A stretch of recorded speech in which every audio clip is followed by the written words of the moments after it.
भिवंडीतील वडपे इथे 2 गोदामांमध्ये अग्नितांडव पाहायला मिळते। वडपे इथे रिचलँड कॉम्प्लेक्समधील गोदामांना भीषण आग लागली आहे। कपडे, मेडिकल, केमिकल, इलेक्ट्रॉनिक्स साठा असलेल्या गोदामांना आग लागली आहे। ही दृश्य सध्या भिवंडीतली आपण बघतोय। सुदैवाने याच्यात कुठली जीवितहानी झाली नाहीये। आगीचं कारण अजूनही अस्पष्ट आहे। भिवंडीमधली ही दृश्य आपण बघतोय। 2 गोदामांना भीषण आग लागलेली आहे।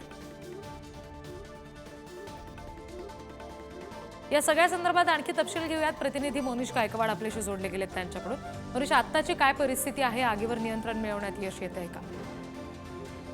नक्कीच मध्यरात्रीच्या सुमारास ही आग लागली होती। या आगीमध्ये जवळपास 5 कंपन्यांचे 22 गोदाम या ठिकाणी जळून खाक झाले आहेत। या गोदामामध्ये केमिकल, प्रिंटिंग मशीन, इलेक्ट्रॉनिक्स वस्तू, आरोग्य संबंधित ज्या काही प्रोटीन वस्तू आहेत याचा साठा होता। यामध्ये मोठ्या प्रमाणात ही आग लागल्याने या आगीवर मोठ्या प्रमाणात केमिकल साठा असल्याने आगीची एक धूम होत आहे। त्याचप्रमाणे अग्निशमन दलाच्या भिवंडी व कल्याणच्या गाड्या घटनास्थळी दाखल झाल्या असून आग आटोक्यात आणण्याचे शर्थीचे प्रयत्न सुरू आहेत।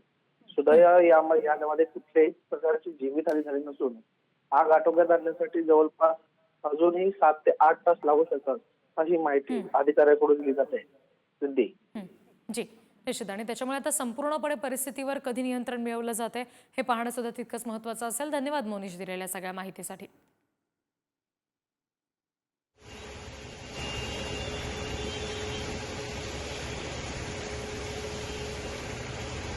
भिवंडीतील वडपे इथे 2 गोदामांमध्ये हे अग्नितांडव पाहायला मिळालेलं आहे।